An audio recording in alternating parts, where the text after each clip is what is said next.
ಹೇ hi, ನಾನು ಲಾಸ್ಯ and ನಂಗೆ ಕತೆ ಹೇಳೋದು ಅಂದರೆ ತುಂಬ ಇಷ್ಟ. ವೆಲ್ಕಮ್ ಟು ರಹಸ್ಯ with Lasya.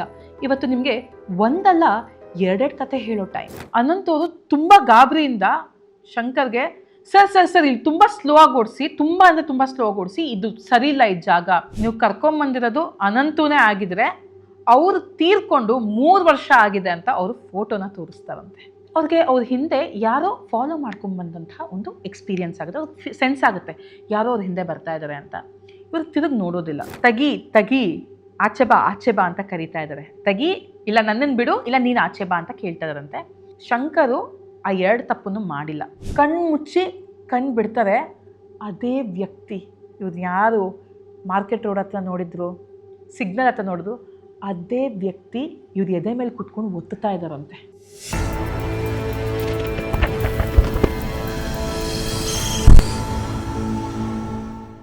My dear mystic family, ಇವತ್ತು ನಾನು ನಿಮಗೆ ಹೇಳಕ್ಕೆ ಹೋಗ್ತಾ ಇರೋ ಈ ಒಂದು ಕಥೆ ಬರೀ ಕಥೆ ಅಲ್ಲ, ಸತ್ಯವಾದ 2 ಘಟನೆಗಳು.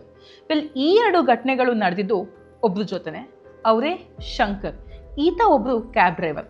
ಇವರು ನನ್ನ ಹತ್ರ ಶೇರ್ ಮಾಡ್ಕೊಂಡಂತಹ ಸ್ಟೋರಿನೇ ಇವತ್ತಿನ episode, the haunting chilling stories of a cab driver. So Shankar ಈ ಒಂದು ಕ್ಯಾಬ್ ಡ್ರೈವರ್ ಆಗಿ ಕೆಲಸ ಮಾಡ್ತಾ ಇದ್ದಾರೆ. ಬೆಂಗಳೂರಲ್ಲೇ ಲೋಕಲಲ್ಲಿ ಓಡಿಸ್ತಾರೆ, ಜೊತೆಗೆ ಲಾಂಗ್ ಟ್ರಿಪ್ಸ್ ಕೂಡ ಹೋಗ್ತಾರೆ ಅವ್ರಿಗೆ ಫೋನ್ ಮಾಡಿದ್ರೆ. ಸೊ ಈ ಓಲಾ ಆಗಿರ್ಬೋದು, ಊಬರ್ ಆಗಿರ್ಬೋದು, ರ್ಯಾಪಿಡೋ, ನಮ್ಮ ಯಾತ್ರೆ, ಸೊ ಇವ್ರಿಗೆಲ್ಲ ಅಟ್ಯಾಚ್ ಮಾಡ್ಕೊಂಡಿದ್ದಾರೆ. ಸೊ ಇವ್ರಿಗೆ ಹಲವಾರು ಆರ್ಡರ್ಸ್ ಬರ್ತಾ ಇರುತ್ತೆ. ಸೊ ಅವ್ರಿಗೆ ರಿಕ್ವೆಸ್ಟ್ ಬಂದಂಗೆ ಅವರು ಅಕ್ಸೆಪ್ಟ್ ಮಾಡಿಕೊಂಡು ರೈಟ್ಸ್ನ ಕೊಡ್ತಾ ಇರ್ತಾರೆ. ಇದೇ ರೀತಿ 2023 ಮತ್ತು 2024ನಲ್ಲಿ ಇವ್ರ ಜೊತೆ 2 ಬ್ಯಾಕ್ ಟು ಬ್ಯಾಕ್ ವರ್ಷ, ಅಂದರೆ 2 ವರ್ಷದಲ್ಲಿ ಬ್ಯಾಕ್ ಟು ಬ್ಯಾಕ್ ಇವ್ರ ಜೊತೆ ಭಯಾನಕರವಾದಂಥ ಆ್ಯಕ್ಟಿವಿಟೀಸ್ ನಡೆಯುತ್ತೆ. ಅದನ್ನು ಅವರು ನನ್ನ ಜೊತೆ ಶೇರ್ ಮಾಡಿಕೊಂಡ್ರು. 2023ನಲ್ಲಿ ನಡೆದಂಥ ಸ್ಟೋರಿ ನಾನು ಕೇಳಿಸ್ಕೊಂಡು ನನಗೆ ಸ್ಪೈನೆಲ್ಲ ಚಿಲ್ಲಾಗೋಯ್ತು. ಸೊ ಈ ಒಂದು ಸ್ಟೋರಿನ ನಿಮ್ಮ ಜೊತೆ ಶೇರ್ ಮಾಡ್ಕೊಬೇಕು ಅಂತ ಅನ್ನಿಸ್ತು. ಸೊ ಇದೇ story number 1, the mysterious man.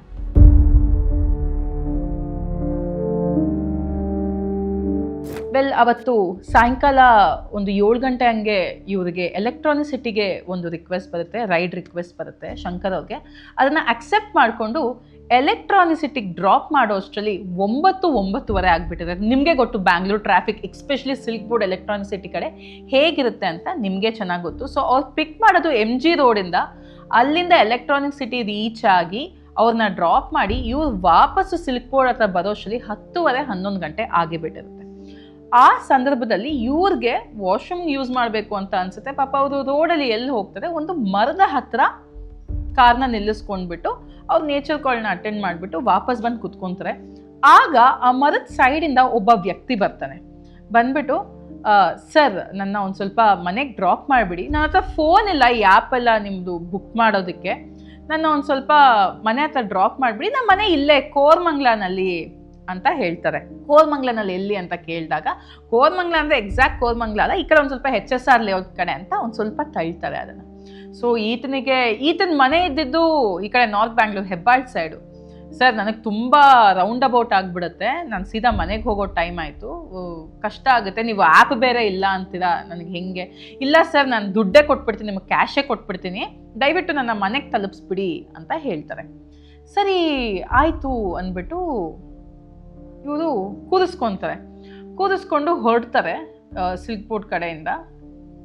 ಬರ್ತಾ ಮಡಿವಾಳ ಎಲ್ಲ ಡಾಟ್ ಆದಮೇಲೆ ನಿನ್ನ ಹೆಸರು ಏನು ಅಂತ ಮನುಷ್ಯನೇ ಇವ್ರನ್ನ ಕೇಳ್ತಾರೆ. ನನ್ನ ಹೆಸರು ಶಂಕರ್ ಅಂತ, ಎಲ್ಲಿರೋದು ನೀವು, ಎಷ್ಟು ವರ್ಷದಿಂದ ಕ್ಯಾಬ್ ಓಡಿಸ್ತಾ ಇದ್ದೀರಾ ಅಂತ ಈ ಥರ ಎಲ್ಲ ಮಾತುಗಳು ಸ್ಟಾರ್ಟ್ ಆಗುತ್ತೆ.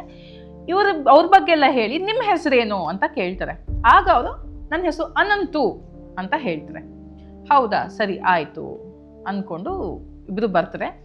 ಒಂದು ಪರ್ಟಿಕ್ಯುಲರ್ ಒಂದು ಸಿಗ್ನಲ್ ಬರುತ್ತೆ, ಒಂದು ಸರ್ಕಲ್ ಇದೆ ಅಲ್ಲಿ ಮಡಿವಾಳ ದಾಟ ಆದಮೇಲೆ. ಅಲ್ಲಿ ಬಂದಾಗ ಅನಂತವರು ತುಂಬ ಗಾಬರಿಯಿಂದ ಶಂಕರ್ಗೆ ಸರ್ ಇಲ್ಲಿ ತುಂಬ ಸ್ಲೋ ಆಗಿ ಓಡಿಸಿ, ತುಂಬ ಅಂದರೆ ತುಂಬ ಸ್ಲೋ ಆಗಿ ಓಡಿಸಿ, ಇದು ಸರಿ ಇಲ್ಲ, ಈ ಜಾಗ ಸಿಕ್ಕಾಪಟ್ಟೆ ಆಕ್ಸಿಡೆಂಟ್ಸ್ ಆಗಿಬಿಟ್ಟಿದೆ, ಹಲವಾರು ಜನ ಪ್ರಾಣ ಕಳ್ಕೊಂಡ್ಬಿಟ್ಟಿದ್ದಾರೆ, ದಯವಿಟ್ಟು ಸ್ಲೋ ಓಡಿಸಿ, ಇಲ್ಲಿ ನನಗೆ ಬಂದರೆ ನನಗೆ ಟೆನ್ಷನ್ ಆಗುತ್ತೆ ಅಂತ ಹೇಳ್ತಾರೆ.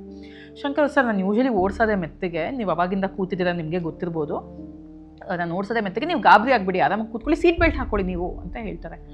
ಅವರು ಇರ್ಲಿ ಬಿಡಿ ಸರ್, ಬಟ್ ನೀವು ಯಾವುದಕ್ಕೂ ತುಂಬ ನಿಧಾನಕ್ಕೆ ಓಡಿಸಿ ಅಂತ ತುಂಬ ಇನ್ಸಿಸ್ಟ್ ಮಾಡ್ತಾರೆ. ಶಂಕರ್ಗೆ ಅತ್ಲಾಗ ತಲೆ ಕೆಟ್ಟೋಗಿ ಹೋದ್ವಾಯ್ತು, ಒಂದೇನೊಂದು 100 ಮೀಟರ್ಸ್ ಅಲ್ಲ ಅಂದ್ಬಿಟ್ಟು ತುಂಬ ಒಂದು 10-20 ಸ್ಪೀಡಲ್ಲಿ ಮೂವ್ ಮಾಡ್ತಾರೆ ಕಾರ್ನ. ಅದು ಪಾಸ್ ಆದಮೇಲೆ ಆ ವ್ಯಕ್ತಿಗೆ ಒಂದು ಸ್ವಲ್ಪ ಮನ್ಸು ನಿರಾಳ ಅನಿಸುತ್ತೆ. ಹಾಗೆ ಪಾಸ್ ಆಗ್ತಾ ಏನೇನೋ ವಿಷಯಗಳೆಲ್ಲ ಮಾತಾಡೋಕ್ಕೆ ಸ್ಟಾರ್ಟ್ ಮಾಡಿ, ಸರ್ ಜೀವನ ನಾವು ಅಂದ್ಕೊಂಡಂಗಿರಲ್ಲ, ನಾವು ಏನೇನೋ ಅಂದ್ಕೊಂಡಿರ್ತೀವಿ ಅದೇನೇನೋ ಆಗುತ್ತೆ. ಇವಾಗ ನನ್ನೇ ತಗೊಳ್ಳಿ, ನಾನು ನನ್ನ ಹೆಂಡತಿ ನನ್ನ ಮಕ್ಕಳು ಮನೇಲಿರ್ತೀವಿ, ನನ್ನ ಮಕ್ಕಳು ತುಂಬ ಚೆನ್ನಾಗಿ ಓದಿ ನಮ್ಮನ್ನೆಲ್ಲ ನೋಡ್ಕೊತಾರೆ ಅಂತ ಅಂದ್ಕೊಂಡ್ವಿ. ಬಟ್ ಇವಾಗ ನೋಡಿ ದೊಡ್ಡವನು ಕೆಲಸ ಸಿಕ್ತು, ಅವನೆಲ್ಲೋ ಬಾಂಬೆಗೆ ಹೊರಟೋಗಿದ್ದಾನೆ, ನಾವು ಸತ್ತಿದ್ದೀವ ಬದುಕಿದ್ದೀವ ಅಂತ ಒಂದು ವಾರ ಅದನ್ನು ಕೇಳಲ್ಲ ಫೋನ್ ಮಾಡಿ ಅಂತ ಎಲ್ಲ ಅವ್ರ ಬಗ್ಗೆ ಹೇಳ್ಕೊಳಕ್ಕೆ ಸ್ಟಾರ್ಟ್ ಮಾಡ್ತಾರೆ. ಶಂಕರ್ ಹೌದು ಸರ್, ಪ್ರಪಂಚನೇ ಆ ಥರ ಇದೆ, ಇವಾಗ ಅವ್ರ ಜೀವನ ಅವ್ರವ್ರು ನೋಡ್ಕೊತಾರೆ, ಅದಕ್ಕೆ ನಾವು ಚೆನ್ನಾಗಿದ್ದಂಗೆ ಗಟ್ಟಿಮುಟ್ಟಿಯಾಗಿದ್ದಾಗಲೇ ನಾವು ಚೆನ್ನಾಗಿ ಮಾಡ್ಕೊಂಬಿಡ್ಬೇಕು ನಮಗೆ ಅಂತ ಇವರು ಎಲ್ಲ ಮಾತಾಡ್ಕೊತಾರೆ. ಹೋಗ್ತಾ ಹೋಗ್ತಾ ಹೋಗ್ತಾ ಅವ್ರ ಮನೆ ಹತ್ರ ಹೋಗ್ತಾರೆ. ಇವರು ಏನಿದ್ದಾರೆ ಅನಂತು ಅವರು ಶಂಕರ್ ಅವ್ರನ್ನ ಕಾರ್ ನಿಲ್ಲಿಸ್ಬಿಟ್ಟು, ಸರ್ ನೀವು ಇಲ್ಲೇ ಇರಿ, ನನ್ನ ಮನೆಗೆ ಹೋಗ್ಬಿಟ್ಟು ನಿಮ್ಗೆ ದುಡ್ಡು ತೊಗೊಂಬರ್ತೀನಿ, ನಿಮ್ದು ಎಷ್ಟಾಯಿತು ಅಂತ ಹೇಳ್ತಾರೆ. ಶಂಕರ್ ಸರ್ ನೋಡಿ ಸರ್ ನೀವೇ ಏನು ಕೊಡ್ತಿರೋ ಕೊಡಿ, ಆ್ಯಪು ಇಲ್ಲ ಡಿಸ್ಟೆನ್ಸ್ ಕ್ಯಾಲ್ಕುಲೇಟ್ ಮಾಡೋದಕ್ಕೆ, ನೀವೇ ಏನು ಕೊಡ್ತಿರೋ ಕೊಡಿ ಅಂತ ಹೇಳ್ತಾರೆ. ಸರಿ ಇರಿ ನಾನು ಮನೆ ಒಳಗಡೆ ಹೋಗ್ಬಿಟ್ಟು ದುಡ್ಡು ತೊಗೊಂಬರ್ತೀನಿ ಅಂತ ಹೇಳ್ಬಿಟ್ಟು ಒಳಗಡೆ ಹೋಗ್ತಾರಂತೆ. ಸರಿ ಇವರು ಕಾಯ್ತಾ ಇರ್ತಾರೆ ಆಚೆ ಕಡೆ ಕೂತ್ಕೊಂಡು. 2 ನಿಮಿಷ ಆಯಿತು, 2 ನಿಮಿಷ ಹೋಗಿ 3 ನಿಮಿಷ ಆಯಿತು, 3 ನಿಮಿಷ ಹೋಗಿ 5 ನಿಮಿಷ ಆಯಿತು, ಯಪ್ಪ ಬರೋದೇ ಇಲ್ಲ ಅನಂತವರು. ಶಂಕರ್ ಅದು ಮೋಸ್ಟ್ಲಿ ವಾಶ್ರೂಮ್ಗೆ ಹೋಗಿರ್ಬೋದು, ಅಲ್ಲಿ ಕುತ್ಕೊಂಡಿದ್ದು ಇಲ್ಲಿ ಇಳ್ದಿದ್ದಲ್ವಾ, ವಾಶ್ರೂಮ್ಗೇನೋ ಹೋಗಿರ್ಬೋದು ಅಂದ್ಕೊಂಡು ಸರಿ ಆಯಿತು ಅಂತ ವೆಯ್ಟ್ ಮಾಡ್ತಾನೆ ಇರ್ತಾರೆ. 10 ನಿಮಿಷ ಕಳೆಯುತ್ತೆ, 15 ನಿಮಿಷ ಕಳೆಯುತ್ತೆ, ಯಪ್ಪ ಬರೋದೇ ಇಲ್ಲ. ಇವ್ರು ನೋಡಿದ್ರು ಯಪ್ಪ ನೀಟಾಗಿ ಗೇಟ್ ಓಪನ್ ಮಾಡ್ಕೊಂಡು ಒಳಗಡೆ ಹೋಗಿದ್ದು ಇವ್ರು ನೋಡಿದ್ರು, ಯಪ್ಪ ಬದಲೇ ಇಲ್ವಲ್ಲ, ಏನಾಯ್ತಿದ್ದು, ಅತ್ಲಾಗ ಹೊರಟ್ಬಿಡೋಣ, ಹೋಯ್ತು ಸುಮ್ಮನೆ ಯಾಕೆ ಇಲ್ಲಿ ಕಾಯ್ಕೊಂಡಿರ್ಬೇಕು, ಏನೋ ಆಯಿತು ಅಂದ್ಬಿಟ್ಟು ಇನ್ನೊಂದು ಕಡೆ ಯಾಕೆ ಅಷ್ಟೊಂದು ಶ್ರಮ ತೊಗೊಂಡು ನನ್ನ ಡೈರೆಕ್ಷನ್ ರೂಟ್ನೇ ಚೇಂಜ್ ಮಾಡ್ಕೊಂಡು ಯಪ್ಪನ ಬಿಡಕ್ಕೆ ಬಂದಿದ್ದೀನಿ, ಯಪ್ಪ ಒಳಗಡೆ ಹೋಗಿ ಮಲಗಿಲ್ಕೊಂಬಿಟ್ನಾ, ಅಟ್ಲೀಸ್ಟ್ ಒಂದು ಮಾತು ಹೇಳಬೇಕಲ್ವ ಅನ್ನೋ ಸಿಟ್ಟು ಬರುತ್ತೆ ಶಂಕರ್ಗೆ. ಅದಕ್ಕೆ ಶಂಕರ್ ಏನು ಮಾಡ್ತಾರೆ, ಸೀದಾ ಇಳಿದ್ಬಿಟ್ಟು ಕ್ಯಾಬಿಂದ ಆ ಮನೆ ಒಳಗಡೆ ಹೋಗ್ಬಿಟ್ಟು ಬಾಗಿಲನ್ನ ತಟ್ತಾರೆ. ಬಾಗಿಲನ್ನ ತಟ್ಬಿಟ್ಟು ಒಂದು ಹೆಂಗ್ಸ್ ಓಪನ್ ಮಾಡ್ತಾಳೆ.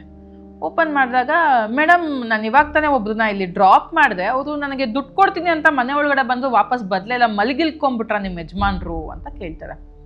ಯಾರ ಬಗ್ಗೆ ಮಾತಾಡ್ತಾ ಇದ್ದೀರಾ ನೀವು ಅಂತ ಹೆಂಗಸು ತುಂಬ ವಿಚಿತ್ರವಾಗಿ ಕೇಳ್ತಾಳೆ. ಯಾರ ಬಗ್ಗೆ ಮಾತಾಡ್ತಾ ಇದ್ದೀರಾ ನೀವು, ಇವಾಗ ತಾನೇ ಒಬ್ರು ಬಂದ್ರಲ್ಲ ನಿಮ್ಮ ಮನೆಯವರು ಅನ್ಕೊತೀನಿ, ನಾನೇ ಇವಾಗ ತಾನೇ ಕ್ಯಾಬಲ್ಲಿ ಡ್ರಾಪ್ ಮಾಡಿದೆ ಅವ್ರನ್ನ, ಅವ್ರು ಒಳಗಡೆ ಬಂದರು. ಸರ್ ಇಲ್ಲ ಸರ್ ಯಾರು ಬಂದ, ಗಂಟೆ ಆಲ್ರೆಡಿ 11 ಕಾಲ್ ಆಗಿಬಿಟ್ಟಿರುತ್ತೆ ಸರ್, ನಾವು 10ವರೆಗೆ ಮಲ್ಕೊಂಡ್ಬಿಟ್ವಿ ಮನೇಲೆಲ್ಲರೂ, ಯಾರು ಬಂದೇ ಇಲ್ಲ, ನಾನು ಇವಾಗ ನೀವು ಬಾಗಿಲು ತಟ್ಟಿದ್ದಕ್ಕೆ ಡೋರ್ ಓಪನ್ ಮಾಡ್ತಾ ಇದ್ದೀನಿ ಅಂತ ಹೇಳ್ತಾರೆ. ಶಂಕರ್ಗೆ ಒಂದು ಸ್ವಲ್ಪ ಕನ್ಫ್ಯೂಸ್ ಆಗುತ್ತೆ. ಇಲ್ಲ ಮೇಡಮ್ ನಾನು ಮುಂದೆನೇ ಇವಾಗ ಗೇಟ್ ಓಪನ್ ಮಾಡ್ಕೊಂಡ್ಬಂದ್ರು, ನೀವು ಮನೆ ಒಳಗಡೆ ಯಾರು ಬಂದಿಲ್ಲ, ನೀವು ಸುಳ್ಳು ಹೇಳ್ತಾ ಇದ್ದೀರಾ, ಅವ್ರ ಹೆಸರು ಅನಂತು ಅವರು ಬಂದರು, ನಾನು ನೋಡಿದೆ. 1 ನಿಮಿಷ ರೀ, ಅನಂತು ಅವ್ರನ್ನ ನೀವು ಕರ್ಕೊಂಡ್ಬಂದ್ರಾ ಅಂತ ಅವ್ರು ಕೇಳ್ತಾರೆ ಆ ಹೆಂಗಸು.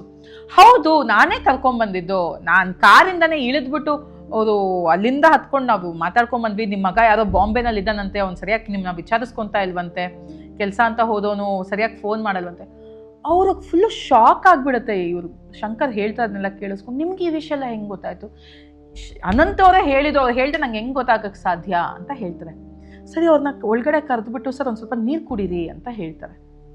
ಸರಿ ಶಂಕರ್ ಯಾಕೆ ಮೇಡಮ್ ಅವ್ರನ್ನ ಎಪ್ಸಿ ನನಗೆ ದುಡ್ಡು ಕೊಟ್ಬಿಡಿ ನಾನು ಹೊರಟೋಗ್ತೀನಿ. ಸರ್ ನೀವು ಯಾರನ್ನು ಕರ್ಕೊಂಬಂದ್ರೆ ನನಗೆ ಗೊತ್ತಿಲ್ಲ, ನೀವು ಕರ್ಕೊಂಬಂದಿರೋದು ಅನಂತನೇ ಆಗಿದ್ರೆ ಅವರು ತೀರ್ಕೊಂಡು 3 ವರ್ಷ ಆಗಿದೆ ಅಂತ ಅವರು ಫೋಟೋನ ತೋರಿಸ್ತಾರಂತೆ. ಶಂಕರ್ ಅವರು ಆ ಫೋಟೋನ ನೋಡಿ ಅಲ್ಲೇ ಕುಸ್ತು ಬಿದ್ದುಬಿಡ್ತಾರೆ. ಯಾಕೆ ಅಂದರೆ ಅವ್ರ ಜೊತೆ ಕ್ಯಾಬಲ್ಲಿ ಬಂದಂತಹ ಅನಂತನೇ ಆ ಫೋಟೋನಲ್ಲಿರೋ ಅನಂತು ಆಗಿರ್ತಾರೆ. ಶಂಕರ್ಗೆ ಫುಲ್ಲು ಗಾಬರಿ ಹತ್ಕೊಂಡು ಬೆವರಕ್ಕೆ ಸ್ಟಾರ್ಟ್ ಆಗಿಬಿಡ್ತಾರೆ. ಅವ್ರಿಗೆ ಕೈಯೆಲ್ಲ ನಡ್ಕ ಸ್ಟಾರ್ಟ್ ಆಗಿಬಿಡುತ್ತೆ. ಅವ್ರಿಗೆ ಏನು ಮಾಡಬೇಕು ಅಂತಲೇ ಗೊತ್ತಾಗ್ತಾ ಇಲ್ಲ. ಮೇಡಮ್ ಇಷ್ಟೊತ್ತು ನನ್ನ ಜೊತೆ ಕ್ಯಾಬಲ್ಲಿ ಬಂದರು ಮೇಡಮ್, ಅವ್ರ ಹತ್ರ ಮೊಬೈಲ್ ಇಲ್ಲ, ಆ್ಯಪ್ ಇಲ್ಲ, ಮನೆಗೆ ಕರ್ಕೊಂಡು ಹೋಗ್ಬಿಡಿ, ನಾನು ನಿಮಗೆ ಕ್ಯಾಶ್ ಕೊಡ್ತೀನಿ ಅಂತ ಹೇಳಿ ನಿಮ್ಮ ಮನೆ ಫ್ಯಾಮಿಲಿ ಬಗ್ಗೆ ನಿಮ್ಮ ದೊಡ್ಡ ಮಗನ ಬಗ್ಗೆ ಎಲ್ಲ ಹೇಳಿ ನನ್ನ ಹತ್ರ ಡ್ರಾಪ್ ಹಾಕ್ಸ್ಕೊಂಡ್ರು. ನಂಗೆ ಗೊತ್ತಾಗ್ತಾ ಇಲ್ಲ ಯಾವಾಗ ಏನಾಯ್ತಿದು, ಇವಾಗ ಅರ್ಧ ಗಂಟೆ ಆಗಿಲ್ವಲ್ಲ ಮೇಡಮ್ ಇದಾಗಿ ಅಂತ ಹೇಳಿದ್ರೆ, ಇಲ್ಲ ಸರ್ ಅವರು ಆಕ್ಸಿಡೆಂಟಲ್ಲಿ ತೀರ್ಕೊಂಡು 3 ವರ್ಷ ಆಯಿತು ಅಂತ ಹೇಳ್ತಾರಂತೆ. ಆಕ್ಸಿಡೆಂಟಾ ಎಲ್ಲಿ ಅಂತ ಕೇಳಿದಾಗ ಅವರು ಯಾವ ಸಿಗ್ನಲಲ್ಲಿ ತುಂಬ ಸ್ಲೋ ಆಗಿ ಹೋಗಿ ಅಂತ ಹೇಳಿದ್ರಲ್ಲ, ಅದೇ ಸಿಗ್ನಲಲ್ಲಿ 3 ವರ್ಷಗಳ ಹಿಂದೆ ಅಂದರೆ 2020ನಲ್ಲಿ ಒಂದು ಕ್ಯಾಬಲ್ಲಿ ಕೂತ್ಕೊಂಡಿದ್ದಾಗ ಆಕ್ಸಿಡೆಂಟ್ ಆಗಿ ಆ ಕ್ಯಾಬ್ ಡ್ರೈವರು ಮತ್ತು ಅನಂತ್ ಅವರು ಸ್ಪಾಟಲ್ಲೇ ತೀರ್ಕೊಂಡ್ಬಿಟ್ಟಿರ್ತಾರೆ. ಸೊ ಈ ಒಂದು ಘಟನೆ ಅಲ್ಲಿ ನಡೆದಿರುತ್ತೆ. ಅದು ಇವರಿಗೆ ಗೊತ್ತಾಗಿ ಶಂಕರ್ ಅವ್ರಿಗೆ ನಿಜವಾಗ್ಲೂ ಇವತ್ತಿಗೂ ಆ ವಿಷಯ ನನ್ನ ಹತ್ರ ಹೇಳಿದಾಗ ಅವ್ರ ಮುಖದಲ್ಲಿ ಅದೇ ಭಯ ಕಾಣ್ತಾ ಇತ್ತು. ಆ್ಯಂಡ್ ಮನೆಯವ್ರಿಗೆಲ್ಲ ಗೊತ್ತಾಗುತ್ತೆ ಈ ವಿಷಯ, ಅವ್ರಿಗೂ ನಂಬಕ್ಕಾಗಲ್ಲ, ಬಟ್ ಅವ್ರು ನಂಬಲೇಬೇಕು. ಬಿಕಾಸ್ ಅವ್ರ ಮನೆ ವಿಷಯ ಎಲ್ಲ ಶಂಕರ್ ಬಾಯಲ್ಲಿ ಬರ್ತಾ ಇದೆ. ದೊಡ್ಡ ಮಗನ ವಿಷಯ, ಅವಾಯ್ಡ್ ಮಾಡಿದ್ರು. ಆ್ಯಂಡ್ ನೀಟಾಗಿ ಮನೆಗೆ ಬಂದಿದ್ದಾರೆ ಅವರು.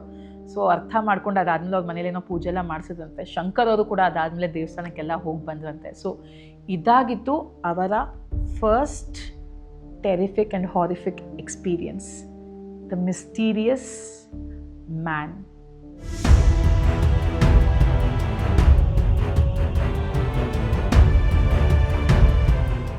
ಓಕೆ, ಇವಾಗ ಅವ್ರ ಜೊತೆನೇ ನಡೆದಂತಹ second experience, the unknown wait. ನಾನು ಆಲ್ರೆಡಿ ಹೇಳಿದೆ, ಶಂಕರ್ ಅವರು ನಾರ್ತ್ ಬ್ಯಾಂಗ್ಳೂರ್ ಅಂದರೆ ಹೆಬ್ಬಾಳ್ ಕಡೆ ಇರೋರು ಆ್ಯಂಡ್ ಕ್ಯಾಬ್ ಡ್ರೈವರ್ ಆಗಿದ್ರಲ್ಲ. ಸೊ ಈ ಒಂದು ಸಂಗತಿ ನಡೆದಿದ್ದು ತುಂಬ ರೀಸೆಂಟಾಗಿ 2024 ನಡೆದಿದ್ದು. ಸೊ ಈ ನಮ್ಮ ಬೆಲ್ ಏರಿಯಾ ಏನಿದೆ, BL ವಿದ್ಯಾರಣ್ಯಪುರ ಬೆಲ್ ಏರಿಯಾನಲ್ಲಿ ನ್ಯೂ BL ರೋಡ್ ಅಂತ ಒಂದು ರೋಡ್ ಇದೆ. ಅದ್ರ ಪಕ್ಕದಲ್ಲೇ ಬೆಲ್ ಮಾರ್ಕೆಟ್ ರೋಡ್ ಅಂತ ಇವಾಗ ಈ 2025 ಅದು ಕ್ಲೋಸ್ ಮಾಡಿಬಿಟ್ಟಿದ್ದಾರೆ. ಇದು ಅರ್ಲಿ 2024 ನಡೆದಿದ್ದು, ಜಾನ್ವರಿ ಫೆಬ್ರವರಿಗೆ. ಆವಾಗ ಬೆಲ್ ಮಾರ್ಕೆಟ್ ರೋಡಿನ ಓಪನ್ ಆಗಿತ್ತು. ಸೊ ಆ ಟೈಮಲ್ಲಿ ಯೂಶಲಿ ಆ ರೂಟ್ ಅಂತಲೇ ತುಂಬ ಜನ ಹೆದರ್ಕೊತಾರೆ. ಯೂಶಲಿ ಅಲ್ಲಿ ನೈಟ್ ಹೊತ್ತು ಯಾರೂ ಓಡಾಡೋದಿಲ್ಲ. ಬಟ್ ಅದು ಶಾರ್ಟ್ಕಟ್ಟು, ಈ ಕಡೆ HMT ಕಡೆಯಿಂದ ಬಂದರೆ ಅದು ಒಂದು ಶಾರ್ಟ್ಕಟ್ಟು. ಸೊ ಇವರು ಏನು ಮಾಡ್ತಾರೆ, ಅಲ್ಲಿ ಬರಬೇಕಾದ್ರೆ ಮತ್ತೆ ನೇಚರ್ ಕಾಲ್ ಅಂದ್ಬಿಟ್ಟು ಸ್ಟಾರ್ಟಿಂಗಲ್ಲಿ ಕೆನರಾ ಬ್ಯಾಂಕ್ ATM ಇದೆ, ಅದ್ರ ಪಕ್ಕದಲ್ಲೇ ಕಾರ್ ನಿಲ್ಲಿಸಿ ಒಂದು ಸ್ವಲ್ಪ ಮುಂದೆ ಹೋಗಿ ಅವರು ನೇಚರ್ ಕಾಲ್ನ ಅಟೆಂಡ್ ಮಾಡಿಕೊಂಡು ವಾಪಸ್ ಬರ್ತಾ ಇರ್ತಾರೆ. ಅವ್ರ ಹಿಂದೆ ಯಾರೋ ಫಾಲೋ ಮಾಡ್ಕೊಂಡು ಬಂದಂತಹ ಒಂದು ಎಕ್ಸ್ಪೀರಿಯನ್ಸ್ ಆಗುತ್ತೆ. ಅವ್ರಿಗೆ ಸೆನ್ಸ್ ಆಗುತ್ತೆ ಯಾರೋ ಅವ್ರ ಹಿಂದೆ ಬರ್ತಾ ಇದ್ದಾರೆ ಅಂತ. ಇವ್ರಿಗೆ ತಿರುಗಿ ನೋಡೋದಿಲ್ಲ, ಒಂಥರ ಅನಿಸುತ್ತೆ ಅವ್ರಿಗೆ. ಅವ್ರು ಕಂಪ್ಲೀಟಾಗಿ ಆ ಮಾರ್ಕೆಟ್ ರೋಡ್ ಒಳಗಡೆ ಹೋಗಿರೋದಿಲ್ಲ. ಅವ್ರಿಗೆ ಎಂಟ್ರೆನ್ಸ್ಲಿನ ಅದು ಫೀಲ್ ಆಗ್ತಾ ಇದ್ದಂಗೆ ಯಾಕೋ ಈ ರೋಡ್ ಬಗ್ಗೆ ಯಾರೂ ಒಳ್ಳೇದು ಮಾತಾಡಲ್ಲ, ನನಗೆ ಆಲ್ರೆಡಿ ಈ ಥರ ಫೀಲ್ ಆಗ್ತಿದೆ, ನಾನು ಸುಮ್ಮನೆ ಹೋಗಬೇಕಾ ಅಲ್ಲಿಗೆ ಅಂದ್ಬಿಟ್ಟು ಏನು ಮಾಡಿಬಿಡ್ತಾರೆ, ಕಾರ್ನ ಟರ್ನ್ ಮಾಡಿಕೊಂಡು ಇನ್ನೇನು ಮೂವ್ ಮಾಡಬೇಕು ಆ ಕೆನರಾ ಬ್ಯಾಂಕ್ ATMಯಿಂದ. ಅಲ್ಲಿ ಒಬ್ಬರು ವ್ಯಕ್ತಿ ಬಂದುಬಿಟ್ಟು ಗ್ಲಾಸ್ನ ನಾಕ್ ಮಾಡ್ತಾರಂತೆ. ಟೈಮ್ ಸುಮಾರು ಒಂದು 12:15, 12:30 ಆಗಿರುತ್ತೆ. ಅವತ್ತು ನೈಟ್ ಡ್ಯೂಟಿ ಮಾಡ್ತಾ ಇರ್ತಾರೆ ಅವರು ವಿಂಡೋ ಇಳ್ಸಕ್ಕೆ ಹೋಗೋದಿಲ್ಲ. ಏನು ಅಂತ ಕೇಳ್ತಾರಂತೆ. ಆ ಸ್ಟ್ರೀಟ್ ಲೈಟಲ್ಲಿ ಆ ವ್ಯಕ್ತಿ ಮುಖ ಕಾಣಿಸ್ತಾ ಇದೆ, ಆ ವ್ಯಕ್ತಿ ಕಾಣಿಸ್ತಾ ಇದ್ದಾನೆ. ಆ ವ್ಯಕ್ತಿ ಸುಮಾರು ಒಂದು 6.2, 6.3 ಫೀಟ್ ಹೈಟ್ ಇದ್ದಾನಂತೆ. ಫುಲ್ ಬಗ್ಗಿ ಮಾತಾಡ್ತಾ ಇರೋದು. ಆ್ಯಂಡ್ ಇವ್ರ ಹತ್ರ ಇದ್ದಿದ್ದು ಟೊಯೋಟಾ ಇಟಿಯಸ್ ಸಿಡಾನ್ ಕಾರು. ತುಂಬ ಬಗ್ಬೇಕು, ಅಷ್ಟು ಹೈಟ್ ಇದ್ದರೆ. ಬಗ್ಗಿ ನನ್ನ ಒಳಗಡೆ ಬಿಡಿ ಅಂತ ಕೇಳ್ತಾ ಇದ್ದಾರಂತೆ ಯಾರೋ ವ್ಯಕ್ತಿ. ಈತನಿಗೆ ಆಲ್ರೆಡಿ ಒಂದು ಸ್ವಲ್ಪ ಯಾಕೆಂದರೆ ಆತ ಒಳಗಡೆ ಬರಬೇಕಾದ್ರೆ ಸುತ್ತಮುತ್ತ ಯಾರೂ ಇರಲಿಲ್ಲ. ಆ ಕಂಪ್ಲೀಟ್ ರೋಡು, ಅದೇನು ಟ್ರೈಸೆಕ್ಷನ್ ಇದೆ ಆ ರೋಡು, ಯಾರೂ ಕಾಣಿಸ್ತಾ ಇಲ್ಲ. ಈತ ಟರ್ನ್ ಮಾಡ್ಕೊಂಡು ಬಂದಿದ್ದ ತಕ್ಷಣ ಬಂದು ಕಿಟಕಿ ಓಪನ್ ಮಾಡ್ತಾ ಇದ್ದಾರೆ ಅಂತ ಇವ್ರಿಗೊಂದು ಸ್ವಲ್ಪ ಡೌಟ್ ಬಂದಿದೆ. ಸರಿ, ಏನು ಮಾಡ್ತಾರೆ, ಏನು ಬೇಕು ಅಂತ ಹಿಂಗೆ ಕೈ ಸನ್ನೆನಲ್ಲಿ ತೋರಿಸ್ತಾರಂತೆ. ಆತ ತಗಿ ಆಚೆ ಬಾ ಅಂತ ಕರೀತಾ ಇದ್ದಾರೆ. ತಗಿ, ಇಲ್ಲ ನನ್ನನ್ನು ಬಿಡು, ಇಲ್ಲ ನೀನು ಆಚೆ ಬಾ ಅಂತ ಕೇಳ್ತಾ ಇದ್ದಾರಂತೆ. ಶಂಕರು ಆ 2 ತಪ್ಪನ್ನು ಮಾಡಿಲ್ಲ. ಕಿಟಕಿನೂ ಕೆಳಗಡೆ ಇಳಿಸಿಲ್ಲ, ಡೋರು ಓಪನ್ ಮಾಡಿಲ್ಲ, ಆ ವ್ಯಕ್ತಿನ ಒಳಗಡೆನೂ ಬಿಟ್ಕೊಂಡಿಲ್ಲ, ಶಂಕರು ಆಚೆ ಇಳಿದು ಹೋಗಿಲ್ಲ. ಸರಿ, ಏನು ಮಾಡ್ತಾ ಇದ್ದಾರೆ, ಇಮ್ಮಿಡಿಯೇಟಾಗಿ ನಾನು ತೆಗಿಯಲ್ಲ, ನನಗೆ ಟೈಮ್ ಆಯಿತು, ನಾನು ಹೋಗ್ತೀನಿ ಅಂದ್ಬಿಟ್ಟು ಕಾರ್ನ ಸ್ಟಾರ್ಟ್ ಮಾಡಿಬಿಟ್ಟಿದ್ದಾರೆ. ಕಾರು ಒಂದು 10 ಮೀಟ್ರು ಮುಂದಕ್ಕೆ ಹೋಗಿ ಸ್ಟಾಪ್ ಆಗೋಯ್ತಂತೆ. ಎಷ್ಟೇ ಪ್ರಯತ್ನ ಪಟ್ಟರೂ ಕಾರ್ ಸ್ಟಾರ್ಟ್ ಆಗ್ತಾ ಇಲ್ಲ. ಇವರು ಗಾಬರಿ ಆಗಿಬಿಟ್ಟಿದೆ, ಏನಪ್ಪ ಆಗ್ತಾ ಇದೆ ಇದು, ಯಾಕೆ ಹಿಂಗೆ ಆಗ್ತಾ ಇದೆ ಅಂದ್ಬಿಟ್ಟು ಮತ್ತೆ ಸುತ್ತಮುತ್ತ ನೋಡಿದ್ದಾರೆ ಆ ವ್ಯಕ್ತಿ ಇದ್ದಾನ ಅಂತ. ಆ ವ್ಯಕ್ತಿ ಕಾಣಿಸ್ತಾನೆ ಇಲ್ಲ. 10 ಮೀಟ್ರ್ ಹೋಗೋದಕ್ಕೆ ಎಷ್ಟು ಬೇಕು ಟೈಮು? ಒಂದು 4-5 ಸೆಕೆಂಡ್ ಸಾಕು. 4-5 ಸೆಕೆಂಡಲ್ಲಿ ಆ ವ್ಯಕ್ತಿ ಎಲ್ಲಿಗೆ ಹೋಗಕ್ಕೆ ಸಾಧ್ಯ? ಆ ರೋಡ್ ಇಷ್ಟು ಉದ್ದ ಇದೆ, ಹೋದು ಅಲ್ಲೇ ಎಲ್ಲೋ ಕಾಣಿಸ್ಬೇಕಲ್ವ, ನಡ್ಕೊಂಡು ಹೋಗೋದಾದ್ರೂ ಕಾಣಿಸ್ತಾ ಇರಬೇಕು. ಆ ವ್ಯಕ್ತಿ ಕಾಣಿಸ್ತಿಲ್ಲ. ಇವ್ರಿಗೆ ಸಿಕ್ಕಾಪಟ್ಟೆ ಭಯ ಆಗಿದೆ. ಇಮ್ಮಿಡಿಯೇಟಾಗಿ ಏನು ಮಾಡಿದ್ದಾರೆ, ಮೊಬೈಲ್ನ ಓಪನ್ ಮಾಡಿ ಹನುಮಾನ್ ಚಾಲೀಸ ಹಾಕ್ಕೊಂಡ್ಬಿಟ್ಟಿದ್ದಾರೆ. ಹನುಮಾನ್ ಚಾಲೀಸ ಹಾಕ್ಕೊಂಡು ಆದಮೇಲೆ ಟ್ರೈ ಮಾಡಿ 1.5 ನಿಮಿಷ ಅಥವಾ 2 ನಿಮಿಷ ಆದಮೇಲೆ ಗಾಡಿ ಸ್ಟಾರ್ಟ್ ಆಗಿದೆ. ಅಲ್ಲಿ ಸ್ಟಾರ್ಟ್ ಮಾಡ್ಕೊಂಡಿದ್ದ ಗಾಡಿನ ಇವರು ಓಡಿಸ್ಕೊಂಡು ನೈಟ್ ಡ್ಯೂಟಿ ಎಲ್ಲ ಬಿಟ್ಟು ಸೀದಾ ಮನೆಗೆ ಬಂದುಬಿಟ್ಟಿದ್ದಾರೆ. ಮನೆಗೆ ಬಂದು ಅವ್ರ ಹೆಂಡತಿ ಹತ್ರ ಹೇಳ್ಕೊಂಡ್ರಂತೆ ಈ ಥರ ಆಯಿತು ಅಂತ. ಸರಿ ಆಯಿತು, ಮನೆಗೆ ಬಂದು ಮಲ್ಕೊಂಡ್ಬಿಟ್ಟಿದ್ದಾರೆ. Next day ಎದ್ದಿದ್ದಾರೆ. ಎದ್ದುಬಿಟ್ಟು ಗಾಡಿ ಸ್ಟಾರ್ಟ್ ಮಾಡೋಕ್ಕೆ ಟ್ರೈ ಮಾಡ್ತಾ ಇದ್ದಾರೆ. ಸ್ಟಾರ್ಟೇ ಆಗ್ತಾ ಇಲ್ವಂತೆ. ಅಯ್ಯೋ ಏನಪ್ಪ ಅಂದ್ಬಿಟ್ಟು ಮನೆ ಹತ್ರನೇ ಅವ್ರ ಫ್ರೆಂಡ್ ಯಾರೋ ಮೆಕ್ಯಾನಿಕ್ ಇದ್ದಾರೆ, ಫೋನ್ ಮಾಡಿಬಿಟ್ಟು ಕರೆಸಿದ್ದಾರೆ. ಅವ್ರು ನೋಡಿದ್ರೆ ಬ್ಯಾಟ್ರಿ ಏನೋ ಆಗಿದೆ ಅಂದ್ಬಿಟ್ಟು ಜಂಪ್ ಸ್ಟಾರ್ಟ್ ಎಲ್ಲ ಮಾಡಿ ಗಾಡಿನ ಸ್ಟಾರ್ಟ್ ಮಾಡಿದ್ದಾರೆ. ಮತ್ತು ಹಿಂದಿನ ದಿನ ಹೋಗೋಕ್ಕಾಗಿರ್ಲಿಲ್ವಲ್ಲ ಡ್ಯೂಟಿಗೆ, ಸರಿ ಅವತ್ತಿನ ದಿನ ಹೊರಟಿದ್ದಾರೆ. ಅವತ್ತಿನ ದಿನ ಅವ್ರು ಆ ಕಡೆ ರೋಡ್ಗೆ ಹೋಗೇ ಇಲ್ಲ, ಸೀದಾ HMT ಆ ಕಡೆ ಗೊರ್ಗುಂಟೆ ಪಾಳ್ಯ ಆ ಕಡೆ ಡ್ಯೂಟಿ ಮಾಡ್ಕೊಂಡಿದ್ದಾರೆ. ಇನ್ನೇನು ಮನೆಗೆ ಹೋಗಬೇಕು ಅವರು, ಹೆಬ್ಬಾಳ್ ಕೆಂಪಾಪುರದ ಹತ್ರ ಅವ್ರ ಮನೆ ಅಂತೆ. ಅಲ್ಲಿಗೆ ಹೋಗಬೇಕಾದ್ರೆ ಸಿಗ್ನಲಲ್ಲಿ ಸುಮಾರು ಒಂದೂವರೆ ಆಗಿದೆ ಟೈಮು, ಡ್ಯೂಟಿ ಮುಗಿಸ್ಕೊಂಡು ಹೋಗ್ಬೇಕಾದ್ರೆ ಸಿಗ್ನಲಲ್ಲಿ ಯಾವ ವ್ಯಕ್ತಿ ಇವ್ರಿಗೆ ಹಿಂದಿನ ದಿನ ನೈಟು ನಾಕ್ ಮಾಡಿ ಆಚೆ ಬಾ ಇಲ್ಲ ನನ್ನನ್ನು ಒಳಗಡೆ ಬಿಡು ಅಂತ ಕೇಳಿದ್ನೋ ಅವನು ಸಿಗ್ನಲ್ ಪಾಸ್ ಮಾಡ್ಕೊಂಡು ಹೋಗ್ತಾ ಇದ್ದಾನಂತೆ ಇವ್ರ ಮುಂದೆನೇ. ಆ್ಯಂಡ್ ಇವ್ರನ್ನ ನೋಡಿಕೊಂಡು ಜೋರಾಗಿ ನಗಾಡ್ತಾ ಇದ್ದಾನಂತೆ ಅಯ್ಯಪ್ಪ, ನಕ್ಕೊಂಡು ಹೋಗ್ತಾ ಇದ್ದಾನಂತೆ. ಇವ್ರು ನೋಡಿ ಸಿಕ್ಕಾಪಡೆ ಗಾಬರಿ ಆಗಿಬಿಟ್ಟಿದೆ.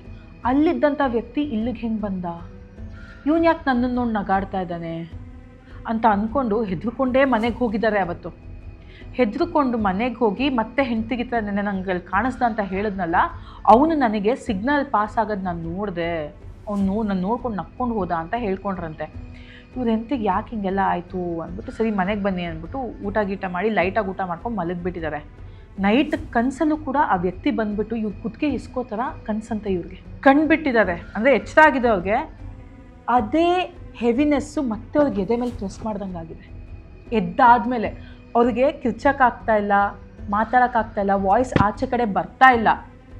ಪಕ್ಕದಲ್ಲೇ ಹೆಂಡತಿ ಮಲಗಿದ್ದಾರೆ, ಅವ್ರು ನೆಪ್ಸೋಕ್ಕೂ ಇವ್ರಿಗೆ ಆಗ್ತಾ ಇಲ್ಲ, ಅವ್ರ ಕೈಕಾಲು ಎಲ್ಲಾಡ್ಸೋಕೆ ಆಗ್ತಾಯಿಲ್ಲ. ಬಟ್ ಇವ್ರಿಗೆ ಫುಲ್ ಸ್ಟ್ರಾಂಗಾಗಿ ಯಾರೋ ಪ್ರೆಸ್ ಮಾಡ್ಕೊಂಡು ಕೂತಂಗೆ ಫೀಲಿಂಗು. ಕಣ್ಣು ಮುಚ್ಚಿ ಕಣ್ಣು ಬಿಡ್ತಾರೆ. ಅದೇ ವ್ಯಕ್ತಿ ಇವ್ರು ಯಾರು ಮಾರ್ಕೆಟ್ ರೋಡ್ ಹತ್ರ ನೋಡಿದ್ರು, ಸಿಗ್ನಲ್ ಹತ್ರ ನೋಡಿದ್ರು, ಅದೇ ವ್ಯಕ್ತಿ ಇವ್ರ ಎದೆ ಮೇಲೆ ಕುತ್ಕೊಂಡು ಒತ್ತುತ್ತಾ ಇದ್ದಾರಂತೆ. ಇವ್ರಿಗೆ ಏನು ಮಾಡಬೇಕು ಗೊತ್ತಾಗ್ತಾ ಇಲ್ಲ, ಸಿಕ್ಕಾಪಟ್ಟೆ ಹೆದ್ಕೊಂಡು ಜೋರಾಗಿ ಕಿರ್ಚಿಬಿಟ್ಟಿದ್ದಾರೆ ಆ ಮೂಮೆಂಟಿಗೆ. ಆವಾಗ ಅವ್ರಿಗೆ ರಿಲೀಸ್ ಆಗಿದೆ. ಮತ್ತು ಹೆಂಡತಿನೆಲ್ಲ ಎಪ್ಸಿ ಹಿಂಗಾಯಿತು ಅಂತ ಹೇಳಿದಾಗ ಅದಾದಮೇಲೆ ವೈಫ್ ಹೋಗಿ ದೇವ್ರ ಮನೆಗೆ ಹೋಗಿ ಕುಂಕುಮ ತೊಗೊಂಬಂದು ಹಚ್ಚಿ ಇಮ್ಮಿಡಿಯೇಟಾಗಿ ನೆಕ್ಸ್ಟ್ ಡೇ ಹೋಗಿ ದೇವಸ್ಥಾನದಲ್ಲಿ ಪೂಜೆ ಮಾಡಿಸ್ಕೊಂಡು ಬಂದು ಆದಮೇಲೆ ಇವ್ರಿಗೆ ಆ ಒಂದು ಪ್ರಾಬ್ಲಮ್ ಸಾಲ್ವ್ ಆಯ್ತಂತೆ. ಆ್ಯಂಡ್ ಇದು ನಡೆದಿದ್ದು ಅಮಾವಾಸ್ಯೆಯ ಹಿಂದಿನ ದಿನ ಮತ್ತು ಅಮಾವಾಸ್ಯೆಯ ದಿನ. ಇಷ್ಟು ಆಗಿದ್ದು ಶಂಕರ್ ಅವರ ಓನ್ ಪರ್ಸ್ನಲ್ ಎಕ್ಸ್ಪೀರಿಯನ್ಸ್ ಒಬ್ಬ ಕ್ಯಾಬ್ ಡ್ರೈವರ್ ಆಗಿ. My dear mystic family, so ಇದಾಗಿತ್ತು ಶಂಕರ್ ಅವರ personal paranormal and most terrific experience. Well, ಈ ಸ್ಟೋರಿ ನಿಮ್ಗೆ ಇಷ್ಟ ಆಯಿತಾ? ಹಾಗಿದ್ರೆ do like, share and subscribe and follow me on my account Rahasya with Lasya, where mystery awaits.